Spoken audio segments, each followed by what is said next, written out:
ఆ సమయంలో కొన్ని చీమలు పాండురాజు కాలి మీద అతని శరీరాన్ని కొరుక్కుంటూ పైకెక్కుతూ వెళ్తున్నాయి. తండ్రి మాటలను గౌరవించిన నకుల సహదేవులు చిరొక చీమను పట్టుకుని నోట్లో వేసుకొని తిన్నారు.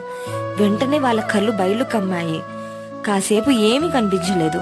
ఏవో పెద్ద శబ్దములు. వాళ్ళ కళ్ళ ముందు పెద్ద యుద్ధ సన్నివేశం కనిపించింది. అదే కురుక్షేత్రం. భవిష్యత్తు మొత్తం వాళ్ళకి కనిపించింది. దాన్ని చూసి భయంతో వనకడం మొదలు పెట్టారు. ఈ విషయాన్ని తమ అన్నలకు ఎలాగైనా చెప్పాలని బయటకు వెళ్తారు. బయట తేజస్సుతో ఒక వృద్ధ బ్రాహ్మణుడు కనిపించాడు. ఆగండి, ఎక్కడికి అంత కంగారుగా వెళ్తున్నారో అని ఆ బ్రాహ్మణుడు అడిగాడు. కురుక్షేత్రం అనే పెద్ద యుద్ధం జరగబోతుంది. భవిష్యత్తులో ఏం జరగబోతున్నదో మా అన్నలకు చెప్పడానికే వెళ్తున్నాము అని నకుల సహదేవులు అన్నారు. మీ అన్నలకు చెప్పుదురు గాని ముందు మీరు తప్పు చేస్తున్నారన్నది తెలుసుకోండి అని ఆ బ్రాహ్మణుడు అన్నాడు. ఇందులో తప్పేముంది?